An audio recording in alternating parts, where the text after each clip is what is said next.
Hey data nerds! Welcome to another video. I'm Matthew Courtney, and I'm here to help you make student level data analysis just a little bit easier. In this video, I'm going to show you how to use pivot tables to quickly analyze and summarize a large volume of data. And we're going to use a district level training data set that I created just for this purpose. So let's get to the video.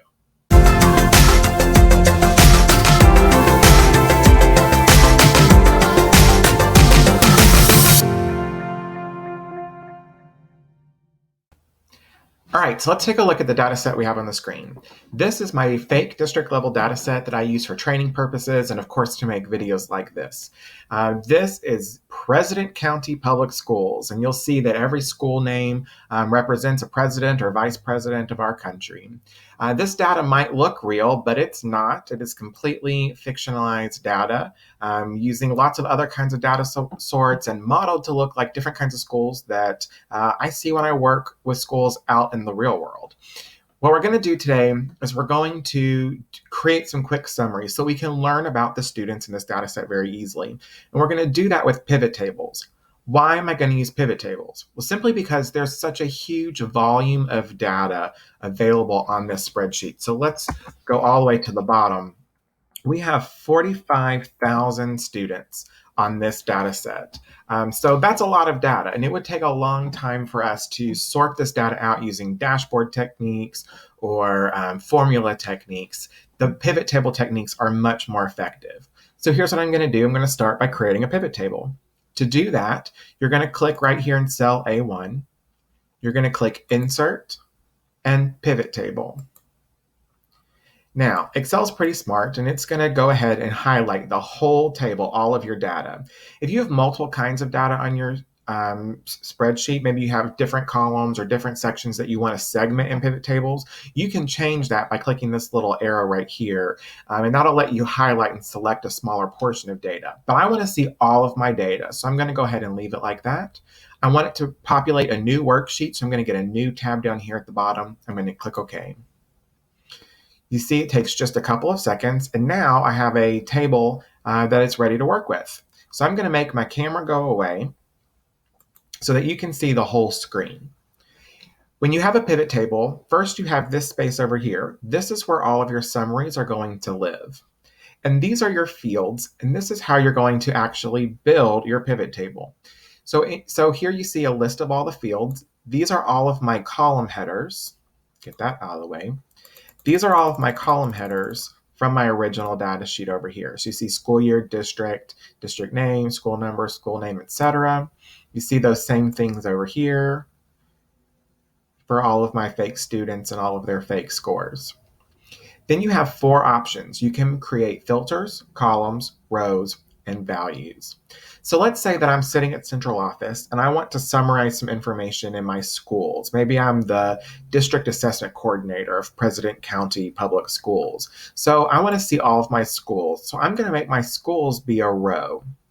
So I'm going to come up here. I'm going to find schools on my list. Right here, school name.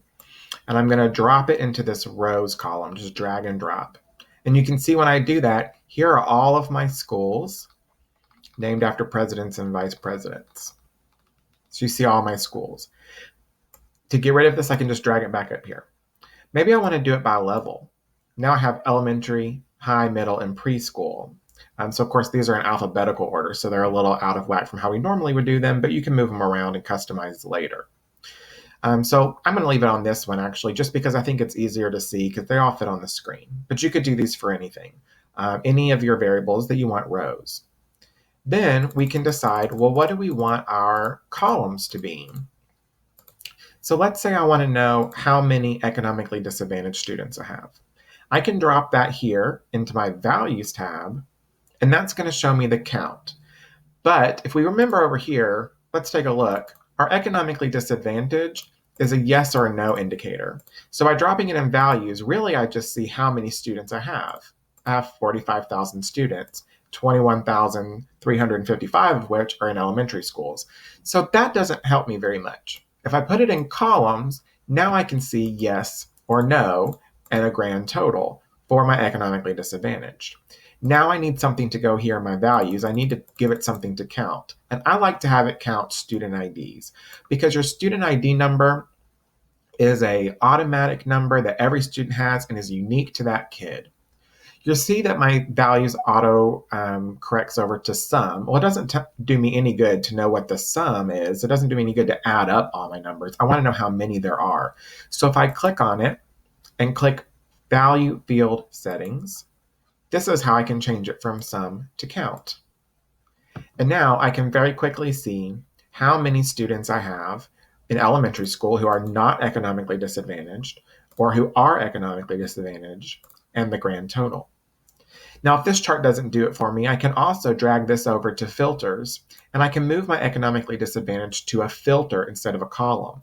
So now I still have my count of student IDs filtered to all students. But if I click this and click yes, now I see only my economically disadvantaged students. Why is this helpful? This filter is really helpful if I want to look at other information. So maybe I want to see how many economically disadvantaged male and female students I have.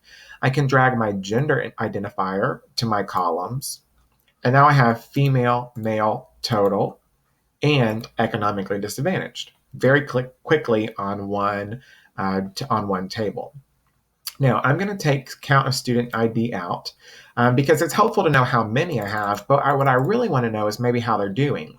So let's look at number of behavior referrals. If I drag this down to values, now it's going to add up all the behavior referrals that my students have and sort it for economically disadvantaged students, male and female. So if I come over here, I can look at my original data, number of behavior referrals. We're adding this column up, and we're quickly sorting it by male and female students who are economically disadvantaged.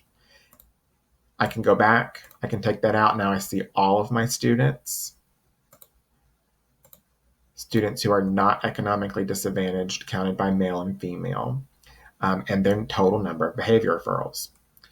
We can do this for anything that we have. So let's say we want to look at our proficiency exams.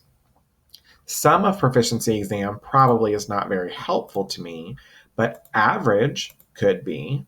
And now I see the average of my proficiency exams for non-economically disadvantaged students, male, female, and all students. So pivot tables are a great way to quickly summarize and look at your data. The downside to pivot tables is you have to really copy and paste them over to get them to sort of stay the same way. So if I wanted to have a whole bunch of different tables, what I would have to do, the easiest way to do it is to just copy and paste into a new table. So I can copy these, go to a new blank spreadsheet and paste it right here. And I could do that several times. So it's not a great tool if you're going to be doing repeated processes. For that, I recommend dashboarding, and you can watch other videos on how to do dashboarding. But it is a really fast way to get quick summaries when you don't really know what else you're looking for, or you're looking for something really specific, maybe for writing a grant application or creating some kind of report. I hope this video has been helpful to you. If it has, please remember to subscribe to my channel and like the video so others will find it with YouTube's fancy algorithms.